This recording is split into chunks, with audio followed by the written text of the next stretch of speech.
Imagine só, você descobre que uma casa abandonada há anos esconde em suas paredes uma família inteira trancafiada viva. Foi exatamente isso que aconteceu em um gélido amanhecer de 14 de novembro de 1944, em Uville, quando uma equipe de operários, liderada pelo mestre de obras Grigori Petrovich Volkov, iniciou a reforma de um casarão antigo na rua Copérnica. Eles não faziam ideia de que, com cada golpe de marreta, estavam rompendo não apenas tijolos, mas a fronteira entre a vida e a morte. O imóvel de número 47, uma construção de 2 andares erguida no final do século XIX no típico estilo austro-húngaro, estava supostamente vazio desde o início da guerra. Pelo menos era o que afirmavam os registros municipais e os relatos dos vizinhos. O novo proprietário, o camarada Ivan Semyonovich Kravchuk, um funcionário do partido, havia adquirido o prédio por meio de uma comissão estatal de redistribuição de bens com o plano de transformá-lo em apartamentos comunitários para famílias de soldados da frente de batalha. Segundo documentos do Arquivo Municipal de Uville, a casa pertencia à família Morozov desde 1892. O chefe da família, Alexandre Nikolaevich Morozov, era um engenheiro, chefe da usina elétrica da cidade. Sua esposa, Ekaterina Mikhailovna, lecionava francês em um colégio feminino. O casal tinha 3 filhos, Nikolai, de 16 anos, Maria, de 10, e o caçula Pavel, de apenas 8 anos. Os primeiros sinais de que algo estava errado apareceram logo na inspeção inicial. Volkov anotou em seu relatório que todas as janelas da casa estavam pregadas por dentro, não por fora, como era comum em imóveis lacrados. Grossas tábuas de madeira haviam sido fixadas com pregos de 4 polegadas, cujas cabeças estavam amassadas como se tivessem sido marteladas às pressas, em meio a um desespero silencioso. Mas o detalhe mais perturbador foi o cheiro. Assim que os trabalhadores arrancaram os cadeados enferrujados da porta principal, uma onda densa e doce, quase sufocante, invadiu o ambiente. Um dos operários, o veterano de guerra Stepan Ivanovich Lebedel, descreveria depois aquele aroma como uma mistura de cera derretida, mofo, e algo estranhamente adocicado, como se o próprio ar estivesse corrompido. O fedor era tão forte que nas 2 primeiras horas de trabalho a equipe teve que manter portas e janelas escancaradas apesar do frio cortante de novembro. A planta da casa, à primeira vista, parecia convencional. No térreo, sala de estar, jantar, cozinha e o escritório do dono. No segundo andar, 4 quartos e um banheiro. Mas, ao medir as dimensões internas, Volkov notou uma discrepância inquietante. A parede leste media 2 metros a menos do que o comprimento externo do prédio. Ao bater com o martelo, o som oco revelou um vazio atrás da alvenaria. Decidido a investigar, o mestre de obras ordenou a remoção dos painéis decorativos, imaginando que ali pudesse haver um antigo depósito ou despensa esquecida. As obras de demolição começaram ao amanhecer do dia 15. O pedreiro Andrei Vassilievich Gorbuno foi o primeiro a abrir uma brecha do tamanho de um punho na parede. Do buraco escapou uma corrente de ar surpreendentemente fresco, um contraste chocante com o ambiente abafado da casa. Quando o vão foi alargado o suficiente para que pudesse espiar lá dentro, os trabalhadores avistaram um cômodo de cerca de 12 metros quadrados. À luz tremeluzente de uma lamparina, distinguiram-se os contornos de uma mesa, algumas cadeiras e uma estante de livros. Sobre a mesa, papéis espalhados. Volkov determinou que a parede fosse completamente derrubada. Ao meio-dia, a passagem estava aberta e os operários, armados com lanternas, adentraram o espaço selado. O que encontraram foi tão macabro que 2 deles abandonaram o local na mesma hora e jamais voltaram. Sentada à mesa, uma figura vestida em um terno escuro estava curvada sobre documentos, com a mão direita ainda segurando uma pena. O corpo, mumificado pelo ar seco do ambiente fechado, tinha a pele ressecada como pergaminho, mas os traços do rosto permaneciam reconhecíveis. Um homem de meia idade, claramente o patriarca da família. Do outro lado do cômodo, sobre um sofá, 4 silhuetas estavam dispostas em uma cena de desolação. Uma mulher de vestido longo abraçava 2 crianças, enquanto um adolescente tinha a mão apoiada no ombro da mãe. Todos pareciam ter adormecido para sempre. Sobre a mesa, uma pilha de folhas manuscritas. No topo, uma anotação em letra firme, 12 de setembro de 1941. Se alguém encontrar estas páginas, saiba, fizemos a única escolha possível. Lá fora, o mundo que conhecíamos deixou de existir. Alexandre Morozov. As páginas seguintes revelavam um diário meticuloso, iniciado em junho de 1941. Pelas anotações, ficou claro que os Morozov não haviam fugido de Uvil com as tropas soviéticas em retirada como se acreditava, mas sim se refugiaram em um esconderijo secreto preparado com antecedência. Alexandre, prevendo os horrores que viriam, havia começado as modificações no final de 1939, sob o pretexto oficial de reforçar os alicerces. Na verdade, o engenheiro construíra um abrigo com sistema de ventilação, camuflado nas chaminés, estoques de comida enlatada e água, uma pequena biblioteca e até um kit médico de campanha. Nos primeiros dias a família conseguiu manter uma rotina. As crianças estudavam. Com os livros disponíveis, Ekaterina organizava a vida doméstica naquele espaço claustrofóbico e Alexandre registrava os acontecimentos, traçando planos para o futuro. Mas aos poucos a situação se deteriorou. As provisões acabaram mais rápido que o esperado. A ventilação falhava e, pior, do lado de fora, sons estranhos ecoavam pela casa, passos, vozes, risadas que vinham de cômodos que em teoria deveriam estar vazios. Algo, ou alguém, havia ocupado o imóvel após o desaparecimento da família. Uma entrada de 23 de agosto era particularmente arrepiante. Ekaterina me acordou esta noite. Ela jurou que ouviu alguém tentando arrombar nossa parede. Golpes de martelo, metal raspando tijolos. Durou quase 1 hora. Depois, silêncio. De manhã, encostei o ouvido na parede. Nada. Talvez tenha sido imaginação dela. Em 27 de agosto a tragédia começou a se instalar. Pavel está doente. Febre alta. Tosse forte. Os remédios não fazem efeito. Maria também começou a tossir. O ar aqui está cada vez mais pesado apesar da ventilação. Tenho medo de que os dutos estejam entupidos. No dia 1º de setembro, a dor se tornou insuportável. Pavel morreu esta manhã. Meu pequeno filho faleceu em meus braços e eu não pude fazer nada. Ekaterina está à beira da loucura. Maria arde em febre.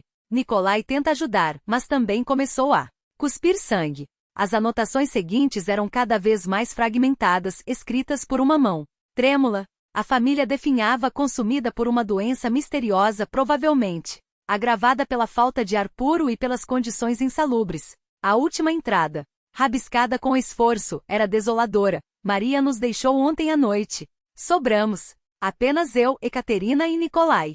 Ouço minha esposa delirar no sono. Ela repete sem parar que alguém está do lado de fora, chamando nossos nomes. Ontem eu também ouvi uma voz, igual à de Pavel. Pedia para abrir a porta e deixá-lo entrar. Mas Pavel está morto. Ele jaz aqui, ao nosso lado. Então, quem? Ou que os chamava do lado de fora? As autoridades locais notificaram imediatamente as instâncias competentes.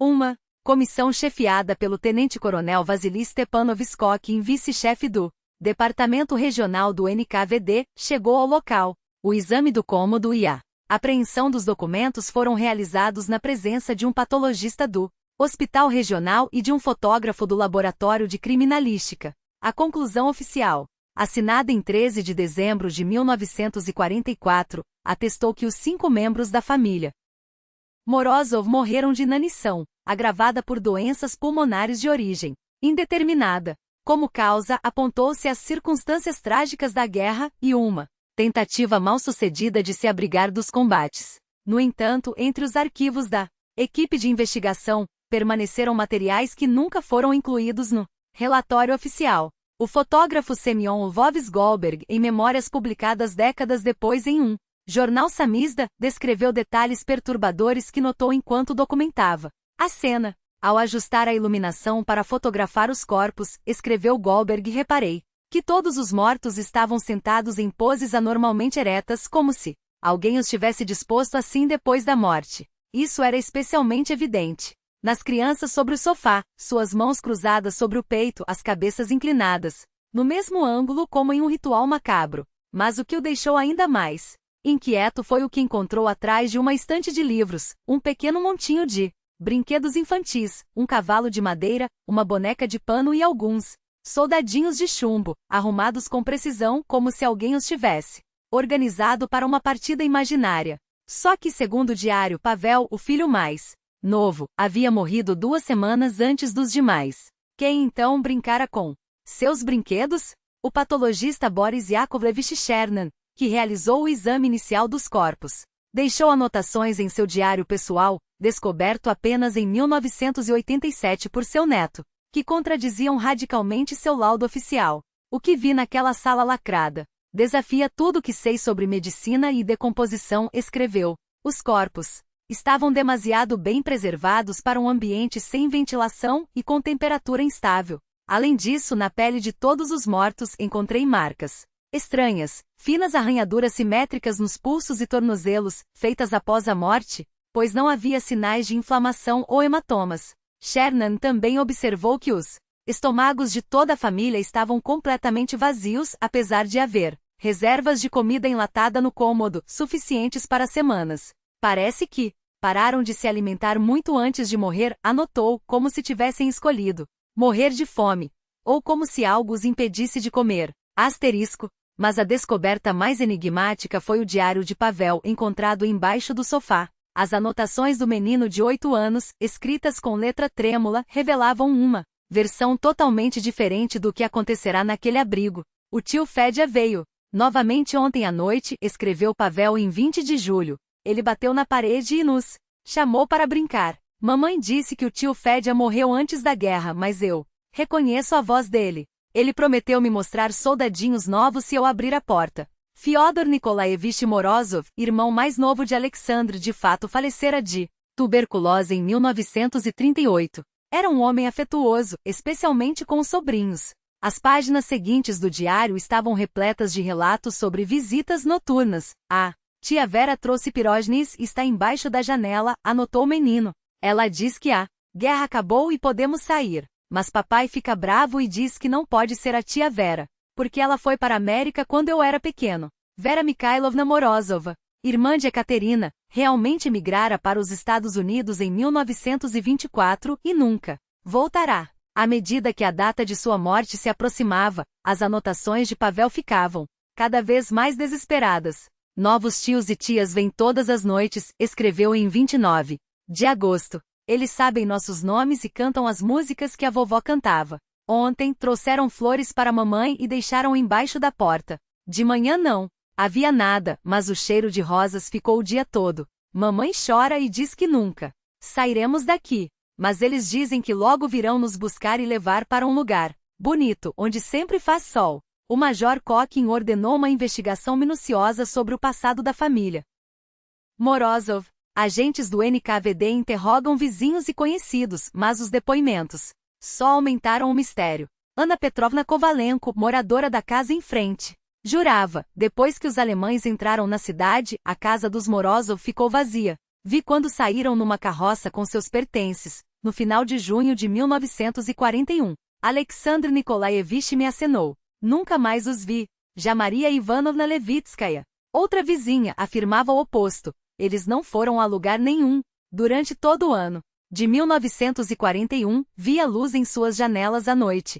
Às vezes, ouvia as crianças brincando no quintal. Só pararam de sair de casa, mas achei que era por causa da guerra. O depoimento mais perturbador, porém, veio de Viktor Semyonovich Tsenko. Então, com 11 anos, Pavlik Morozov continuou brincando comigo depois que sua família supostamente foi embora. Ele saía à noite, e a gente jogava pega-pega. Falava que estavam se escondendo em casa de pessoas más. Estava pálido e magro, mas eu pensei que fosse por causa da guerra. A última vez que o vi foi em meados de setembro.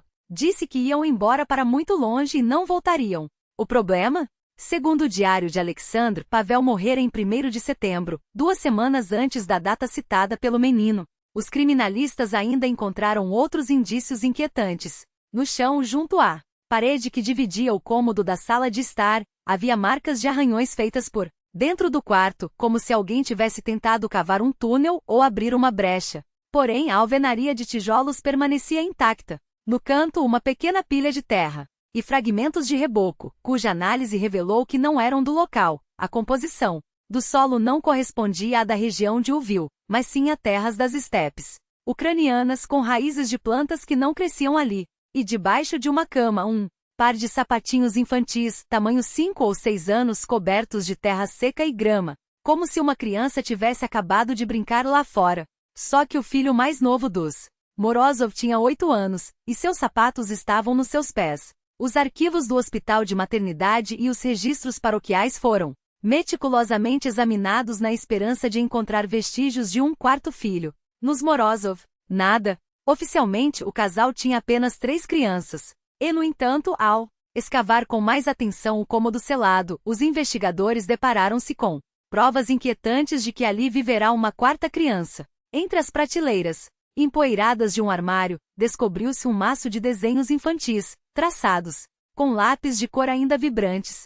As imagens retratavam uma família de 6 pessoas, 2 adultos e 4 crianças.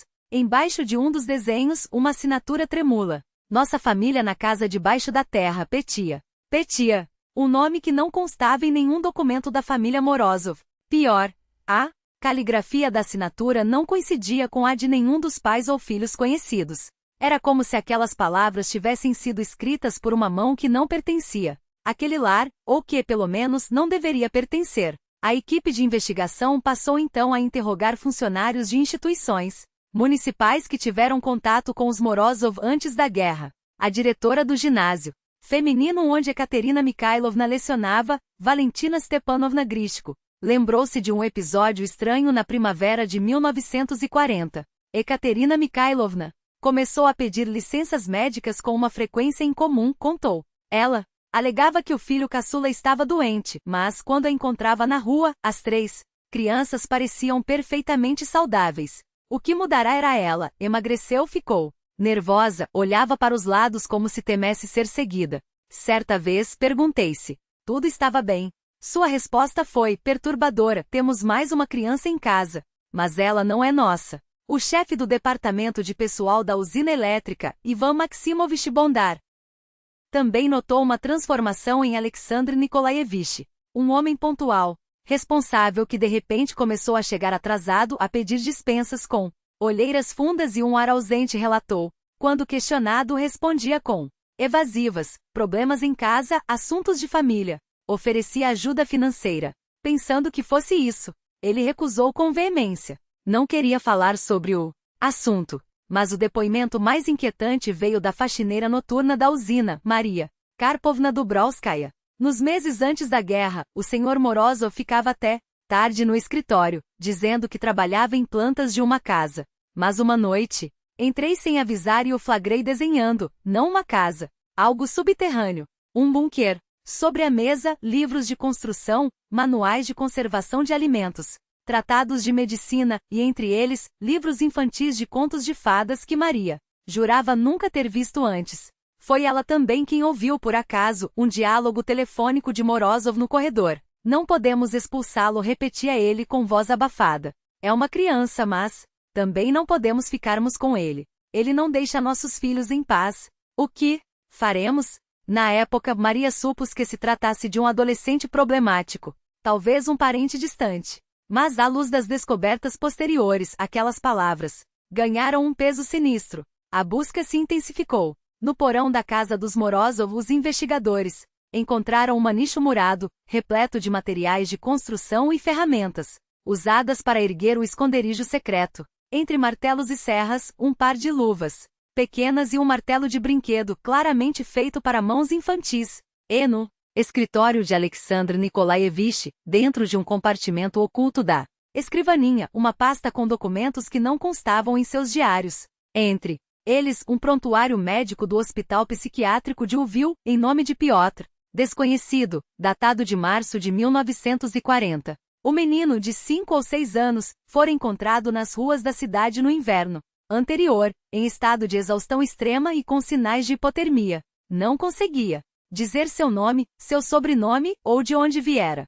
Repetia apenas uma palavra: dom, casa. Os médicos diagnosticaram amnésia traumática provocada por um choque psicológico severo. Durante os 3 meses em que permaneceu internado, Piotr não recuperou a memória, mas revelou habilidades surpreendentes. Aprendeu a ler com rapidez, demonstrava memória prodigiosa e uma lucidez incomum para sua idade. No entanto, seu comportamento alarmava a equipe. O paciente Piotr apresenta um interesse mórbido por morte e rituais fúnebres, anotou o Dr. Mikhail Vladimirovich. Sergeyev desenha túmulos, cruzes, pessoas de luto. Quando questionado sobre onde aprendeu isso, responde que viu em sonhos. Evita outras crianças, prefere a solidão e às vezes conversa consigo mesmo ou com alguém invisível. Em fins de março de 1940, os Morozov o levaram para casa como família temporária. Alexandre Nikolaevich assinou um termo de responsabilidade prometendo continuar o tratamento em ambiente doméstico. Mas nos arquivos do Conselho Tutelar da cidade, nenhum registro oficial dessa adoção. Pior, funcionários juraram que tal procedimento nunca fora formalizado. Era como se os Morozov tivessem retirado a criança do hospital às escondidas. No prontuário de Piotr, uma anotação à margem, em letra diferente, chamava a atenção. O paciente exibe capacidades psíquicas anômalas. Recomenda-se isolamento de outras crianças até que o fenômeno seja estudado por especialistas. A assinatura pertencia ao Dr. Lev Isaakovich Rosenberg, renomado psiquiatra de Lviv, especialista em distúrbios raros. Os investigadores tentaram localizá-lo, mas descobriram que ele desaparecera nos primeiros dias da guerra, durante uma tentativa de evacuação para o leste. Seu rastro se perdeu a algum lugar perto de Kiev. A enfermeira Sofia Antonovna Kravets, que cuidara de Piotr no hospital, forneceu detalhes ainda mais perturbadores. Aquele menino assustava até os adultos. Confessou. Tinha olhos cinzentos, grandes demais para o rosto, com um olhar antigo. Nunca chorava.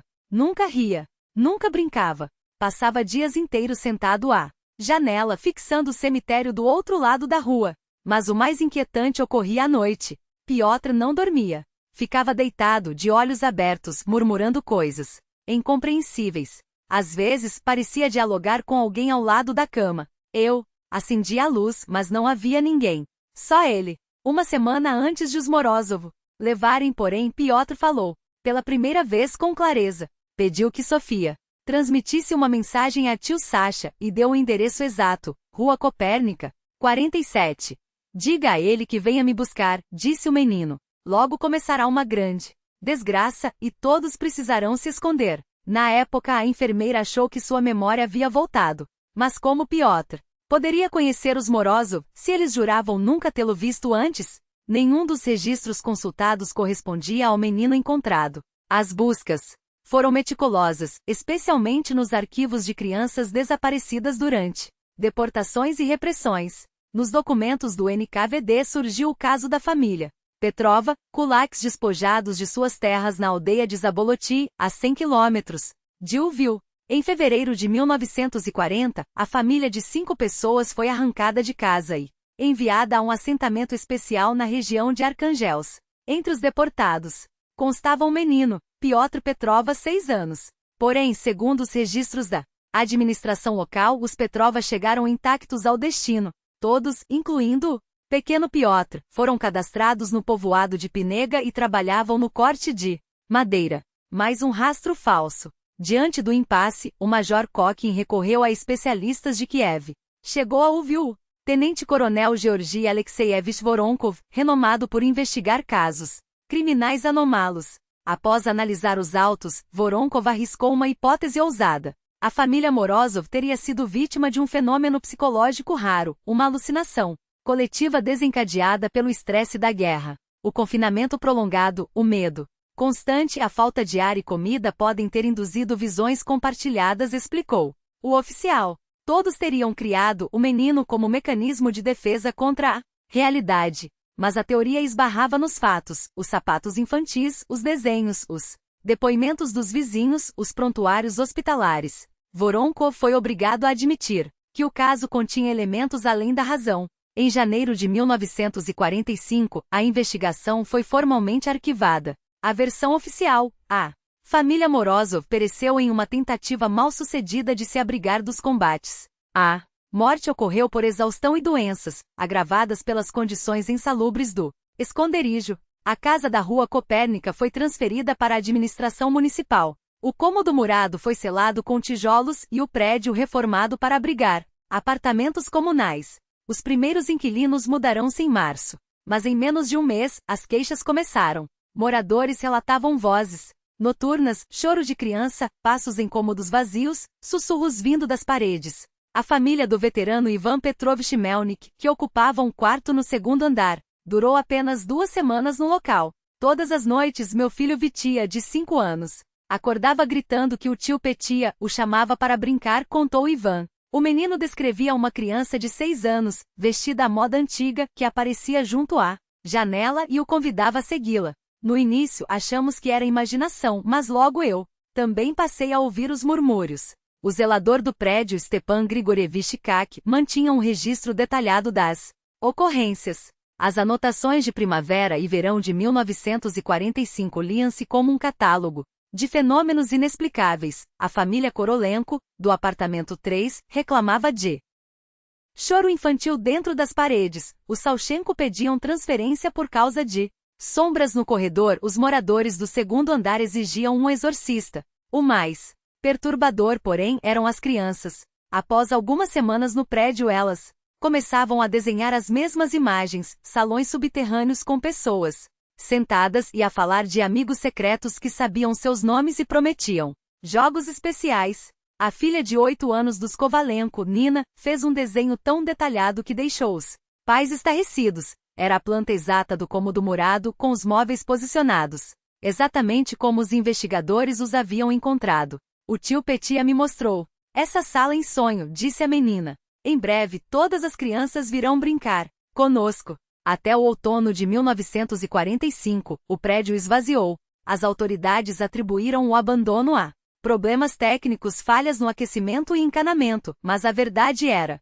outra. As denúncias de atividades paranormais tornaram-se insustentáveis. O imóvel ficou vazio até 1947, quando o Conselho Municipal decidiu demolir a construção e erguer um pequeno parque em seu lugar. As obras começaram em setembro, sob comando do experiente mestre de obras, Nikolai Ivanovich Semyonov. Os primeiros dias transcorreram sem incidentes. Mas, quando os operários atingiram a parede leste, onde ficava o cômodo selado, os relatos estranhos começaram. 2 trabalhadores juraram ouvir vozes infantis saindo dos escombros pedindo para não destruírem sua casa. Semyonov, veterano de guerra e homem pragmático, inicialmente atribuiu os relatos a nervosismo. Até que, ao remover a alvenaria, a equipe encontrou uma cavidade, o antigo refúgio dos Morozov. Foi então que ocorreu o incidente que abalou até os mais céticos. Estávamos limpando os destroços, contou Semyonov anos depois, quando Vasily Panomariov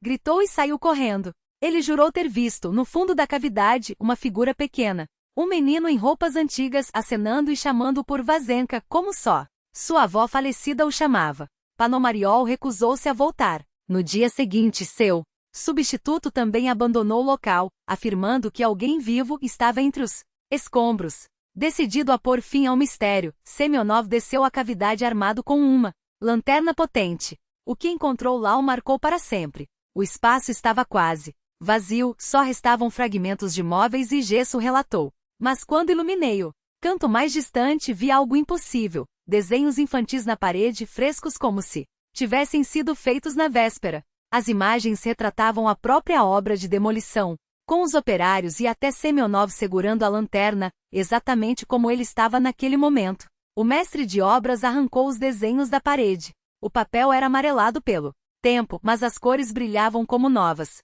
Em um deles, uma assinatura, Petia. Setembro de 1947. Semyonov exigiu a paralisação das obras e uma nova investigação. As autoridades, porém, cansadas dos problemas com a casa dos Morozov, recusaram-se a reabrir o caso. A demolição deveria prosseguir. Naquela mesma noite, um incêndio irrompeu no canteiro. Materiais e equipamentos pegaram fogo sem causa aparente. Não havia vestígios de incêndio criminoso ou falha técnica. Quando os trabalhos foram retomados, os operários descobriram que a cavidade do cômodo murado estava completamente preenchida com terra, compactada como se alguém a tivesse enterrado há décadas. Ninguém viu quem fez isso. Ninguém ouviu barulho. A terra simplesmente estava lá. A análise do solo revelou algo ainda mais perturbador. A terra era idêntica à encontrada 3 anos antes na cavidade murada. Uma composição estranha, típica das estepes do sul da Ucrânia, incompatível com o solo de Uvil.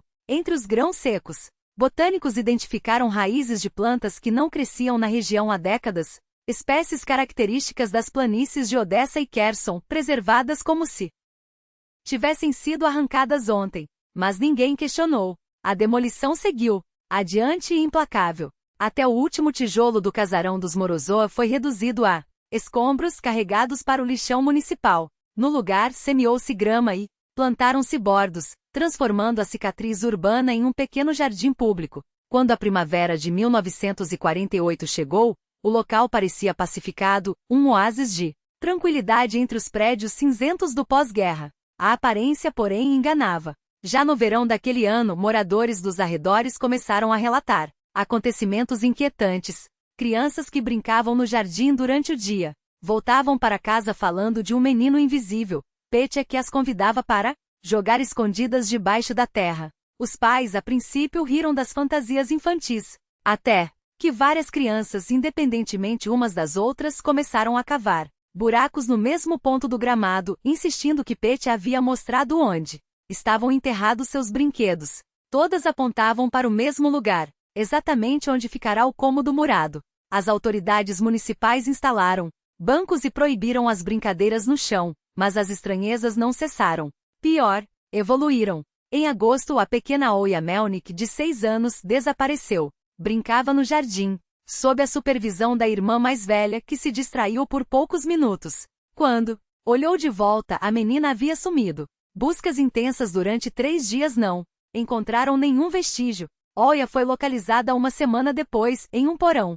de um prédio bombardeado a 3 quilômetros dali, viva, porém em estado catatônico. Não conseguia explicar onde estivera, repetindo apenas entre soluços. Petya me mostrou quartos bonitos debaixo da terra. Lá moram tios e tias que nunca saem para a luz. Médicos diagnosticaram amnésia traumática. Meses depois, recuperada, Olya se recusava passar perto do jardim. Ao avistá-lo, entrava em pânico. Em setembro, foi a vez de Kolya Sidarenko, 8 anos.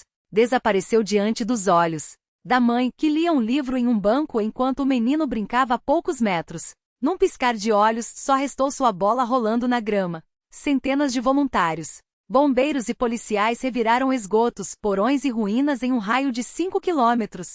Nada. Kolya foi encontrado 4 dias depois, em um bunker alemão abandonado na periferia, também em choque. Assim como Olya, sua roupa estava coberta por aquela mesma terra estepária, a mesma que preenchera o cômodo dos Morozov. O terceiro caso, em outubro, foi o estupim. Katenka Ivanova, 10 anos, evaporou-se, sem deixar rastro. Desta vez as autoridades agiram com brutalidade, cercaram o jardim com tábuas altas e proibiram a entrada de crianças, justificando a medida como reforma paisagística. Todos sabiam a verdade, mas a cerca não adiantou. As desaparecimentos continuaram, agora em outros bairros.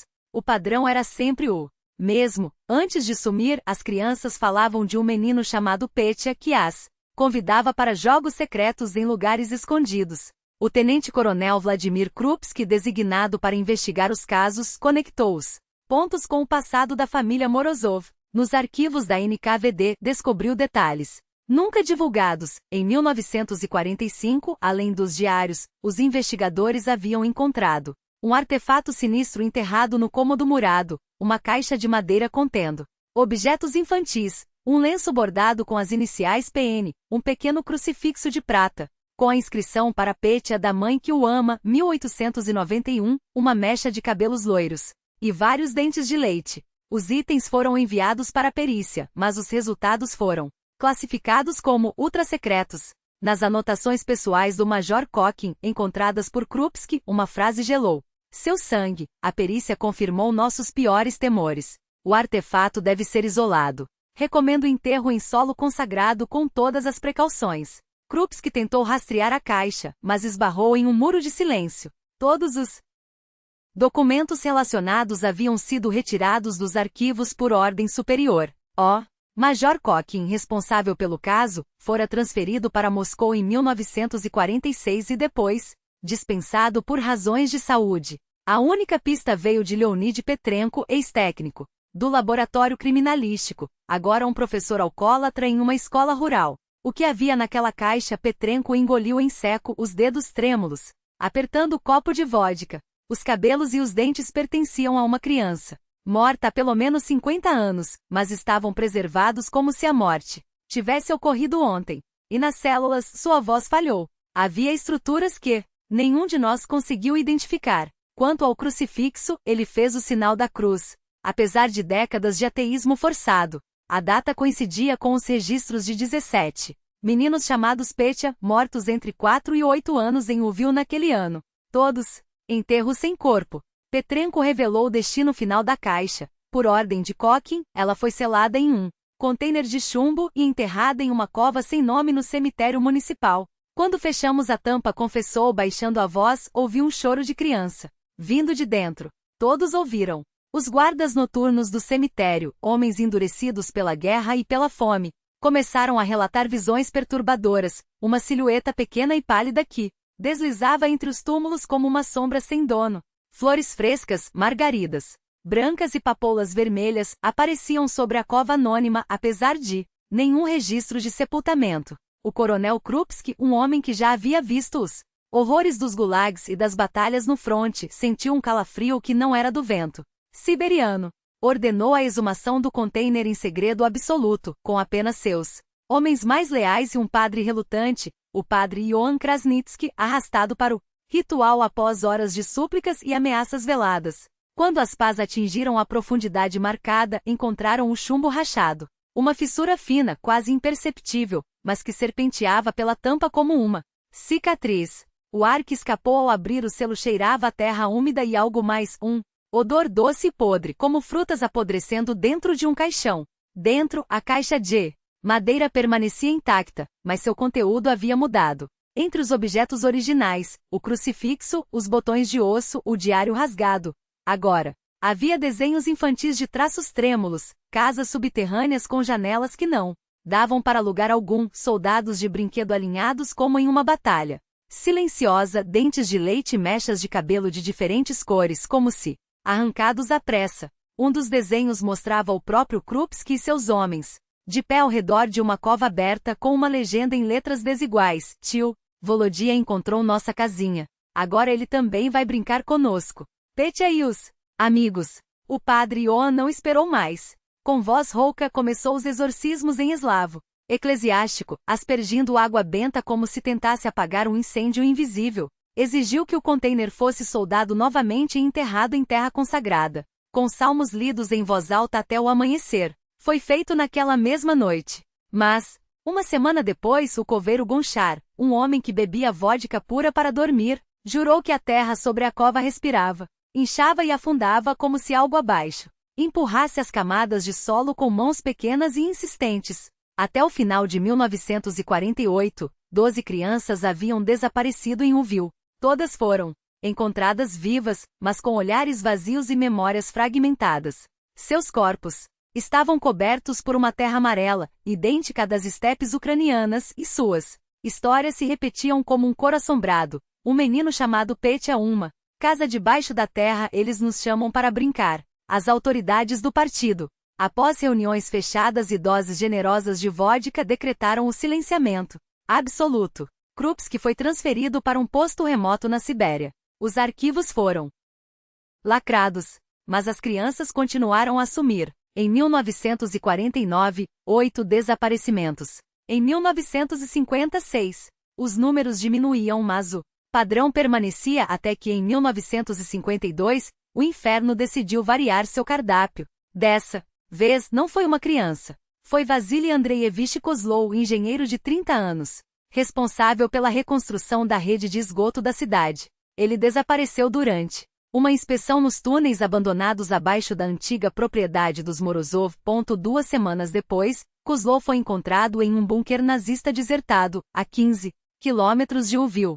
Estava vivo, mas seus olhos tinham a opacidade de um morto. Desci pelo coletor e vi um túnel que não estava nos mapas, repetia para os médicos, as mãos tremendo como folhas secas. Ele levava a um salão grande iluminado por velas. Crianças, muitas crianças. Todas me olhavam. Um menino de uns 6 anos aproximou-se e disse: "Olá, tio Vazia. Estávamos esperando por você. Quer brincar?" Kozlov tentou fugir, mas as crianças o cercaram, seus rostos pálidos como cera derretida. Eles me mostraram outros cômodos. Havia adultos lá, homens, mulheres, todos sentados imóveis, olhando para o nada. Petya, porque claro que era ele. Explicou que eram sua família e que em breve fariam uma grande festa. Os exames não encontraram ferimentos físicos, mas o psiquiatra diagnosticou um colapso nervoso agudo provocado por um trauma de origem indeterminada.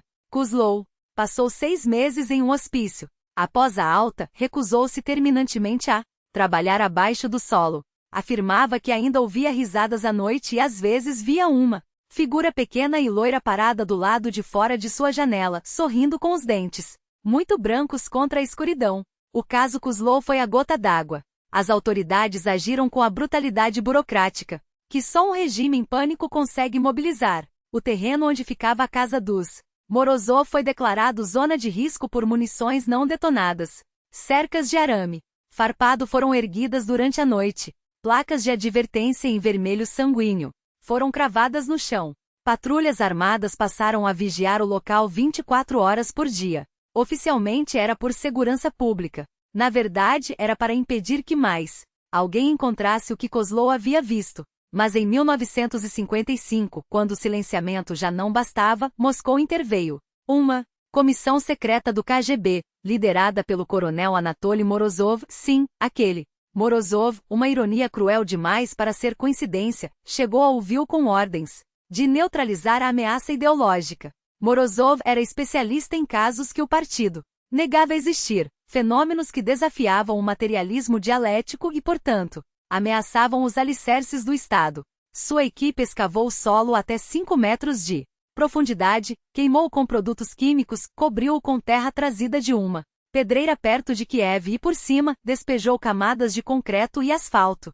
Sobre aquele túmulo industrial, ergueram o prédio do Departamento Regional de Comunicações, um monumento ao progresso soviético construído em ritmo staccanovista com turnos ininterruptos, inclusive à noite, como se pressentissem que qualquer pausa daria margem para que algo voltasse a subir. Nos primeiros meses tudo parecia normal. Os funcionários trabalhavam, os telefones tocavam, os telegramas eram enviados. Morozov relatou a Moscou, missão cumprida. O objeto foi sanitizado.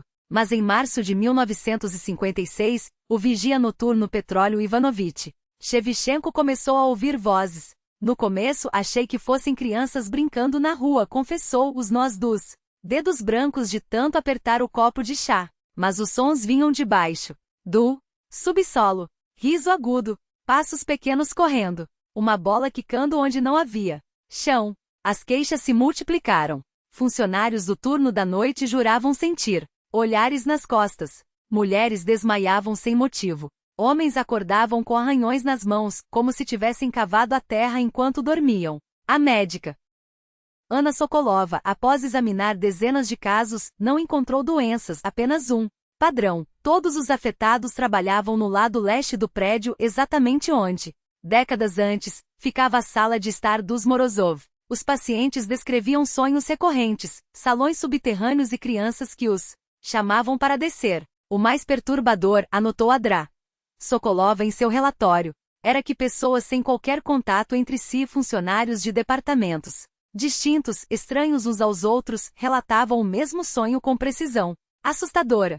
Todos viam o mesmo menino, de cerca de 6 anos, que se apresentava como Petya e prometia mostrar-lhes quartos bonitos debaixo da terra. Até que em setembro de 1956, um incidente forçou as autoridades a agir com urgência novamente. Era madrugada quando a telefonista Galina Stepanovna Krylova desapareceu. Ela trabalhava no porão, onde ficava a central de comunicações. Os colegas só perceberam sua ausência pela manhã, ao chegarem para o turno. Não havia sinal dela. No local, apenas um bilhete, escrito com sua própria letra sobre a mesa. Vou brincar com as crianças. Petya disse que lá é muito divertido. Não me procurem. Uma semana depois, Galina foi encontrada no porão de uma casa abandonada no bairro Antigo. Viva, mas em estado de colapso mental. Afirmava ter passado aqueles dias em um palácio subterrâneo lindo rodeada de crianças alegres e do bom menino Petya. Eles me ensinaram jogos novos, contava aos médicos, sorrindo. Petya disse que logo todos vão morar lá embaixo, porque em cima as coisas vão ficar muito ruins. O incidente foi a gota d'água. O prédio da central de comunicações foi esvaziado por problemas estruturais graves. Os funcionários foram realocados e o local fechado indefinidamente. O coronel Morozov retornou ao Vil para uma segunda operação, desta vez com ordens de apagar o prédio da face da terra. Militares, sapadores, especialistas em descontaminação química foram mobilizados. A demolição começou em novembro de 1956. Nos primeiros dias, tudo correu conforme o planejado. Até que, ao atingir os alicerces, os trabalhadores depararam-se com algo que fez até os oficiais mais céticos questionarem sua sanidade. Onde deveria haver apenas concreto e terra compactada, havia uma caverna. Uma câmara oca exatamente abaixo do ponto onde, décadas antes, ficava o aposento murado dos Morozov. Suas dimensões e formato coincidiam milimetricamente com as do antigo abrigo, destruído em 1947. Isso era fisicamente impossível, escreveu Tenente-Coronel Viktor Semyonovich Belov em relatório confidencial. Vimos com nossos próprios olhos essa área ser escavada, tratada, preenchida com novo solo e selada com concreto. Não deveria existir nenhuma cavidade, mas ela estava lá. O que encontraram dentro foi ainda mais inimaginável. A sala estava mobiliada exatamente como o abrigo original dos Morozov, os mesmos móveis nas mesmas posições. Sobre a mesa, manuscritos em diferentes caligrafias. No sofá, brinquedos infantis. Nas paredes, desenhos. Belov desceu pessoalmente para inspecionar. O que viu marcou para sempre, anotações encontradas apenas após sua morte, em 1983. Os manuscritos eram de todos os desaparecidos ao longo dos anos. Reconhecia a letra do engenheiro Kozlov, da telefonista Krylova, até os rabiscos das crianças que sumiam por algumas horas registrou. Todos escreviam a mesma coisa, sobre a vida maravilhosa debaixo da terra, e o menino bondoso Petya, que cuida de todos. Mas o pior estava no canto mais distante. Lá, uma pequena caixa de madeira, a mesma que haviam enterrado no cemitério anos antes. Desta vez, porém, ela estava aberta. Dentro, fotos dos desaparecidos, tiradas após seus sumiços, mechas de cabelo, objetos pessoais. Nas imagens, todos apareciam sorridentes, serenos. Belov tentou recolher algumas peças para análise, mas ao tocar a caixa ouviu uma voz infantil, clara como cristal. Tio Vitya, não mexa nas nossas coisas. Logo você também vai brincar conosco. O engenheiro saiu correndo em pânico. Morozov não hesitou, ordenou que a cavidade fosse preenchida com concreto, que explosivos destruíssem possíveis túneis e que o solo fosse tratado com ácido sulfúrico, cal e, por fim, coberto por uma laje de 3 metros de espessura. Sobre ela ergueram um monumento aos heróis da Grande Guerra Patriótica, um bloco maciço de granito negro. Oficialmente, uma homenagem aos mortos. Na verdade, um selo eterno sobre aquele lugar amaldiçoado. Nos primeiros anos, o silêncio voltou. Os desaparecimentos cessaram. As queixas sobre fenômenos estranhos desapareceram. Morozov recebeu elogios do KGB por resolver uma questão ideologicamente sensível. Mas, no início dos anos 1960, os sinais voltaram. O zelador que varria a área do monumento passou a relatar pegadas infantis na neve, ou na lama, sempre levando ao granito e sumindo em sua base. A milícia montou vigílias noturnas. Em uma delas, o sargento Alexandre Nikitin viu, com seus próprios olhos, uma pequena figura em roupas de criança, estilo pré-guerra, parada diante da placa. Era um menino de uns 6 anos com calças curtas e camisa branca. Descreveu. Ele encostou a mão no granito, sussurrou algo, depois virou-se para mim. Seus olhos eram muito tristes. Acenou e desapareceu no ar. Em 1965, o Vil foi sacudida por uma onda de suicídios. Em 3 meses, 8 pessoas, de idades e classes sociais distintas, tiraram a própria vida. Todas deixaram bilhetes idênticos. Vou para as crianças debaixo da terra. Petya me chamou por muito tempo. E finalmente me decidi. Entre os mortos estava Stepan Kuzmi-Lebedel, 58 anos, ex-agente do NKVD que participará da investigação original do caso Morozov. O pedreiro que ajudara a abrir a sala murada enforcou-se em casa, deixando uma carta detalhada. Há 20 anos tento apagar da memória o que vi na casa dos Morozov. Mas o menino Petya não me deixa em paz. Ele vem toda noite e mostra como é bom lá embaixo. Não há guerras, nem doenças, nem velhice. As crianças brincam para sempre e os adultos nunca brigam. Cansei de lutar. Quero estar com eles. As autoridades regionais entraram em estado de alerta. Uma comissão especial, liderada pelo secretário do Comitê Ideológico Nikolai Tkachenko, foi formada para investigar as causas sociopsicológicas do surto de suicídios. Por 6 meses, centenas de testemunhas foram ouvidas. Todos os documentos foram analisados. Então, os documentos disponíveis revelavam uma verdade muito mais perturbadora do que o relatório oficial sugeria. Enquanto a versão pública atribuía os casos a resquícios de consciência religiosa e à falta de trabalho ideológico adequado, um anexo confidencial destinado apenas aos olhos da cúpula do partido pintava um quadro radicalmente diferente. Em suas próprias palavras, o secretário Kachenko admitia: os fatos coletados não permitem descartar por completo a existência de um fenômeno anômalo de natureza desconhecida em Uville. Recomenda-se reforçar a vigilância na área e mobilizar especialistas de institutos científicos. Foi assim que, em 1967, uma equipe de pesquisadores do Instituto de Psicologia da Academia de Ciências da URSS chegou à cidade, oficialmente para estudar o impacto do ambiente urbano na saúde mental da população. Mas todos sabiam, inclusive o professor Oleg Smirnov, líder da expedição, que a missão real era desvendar o mistério que assombrava Uville. Armados com os equipamentos mais avançados da época, eles mediram campos eletromagnéticos, níveis de radiação e frequências de infrassom. Os resultados, no entanto, foram contraditórios. Os aparelhos não registravam nenhuma anomalia. Todos os parâmetros estão dentro da normalidade, anotava Smirnov em seu diário. Mas algo aqui afeta nossas mentes. Algo que não podemos medir. O primeiro a sucumbir foi Andrei Petrov, jovem psicólogo especializado em crianças. No terceiro dia começou a relatar sonhos recorrentes. Todas as noites, um menino aparece. Ele diz que se chama Petya e me convida para brincar. Mostra salas subterrâneas cheias de crianças e adultos felizes. Diz que em breve todos terão que descer, porque lá em cima não haverá mais lugar para a vida. Smirnov tentou hipnotizá-lo para investigar a origem daquelas visões. O que aconteceu em seguida? Gelou o sangue dos presentes.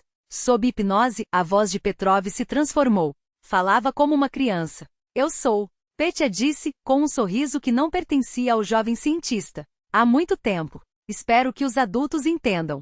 Em breve, grandes explosões vão destruir tudo. Só quem estiver conosco estará seguro.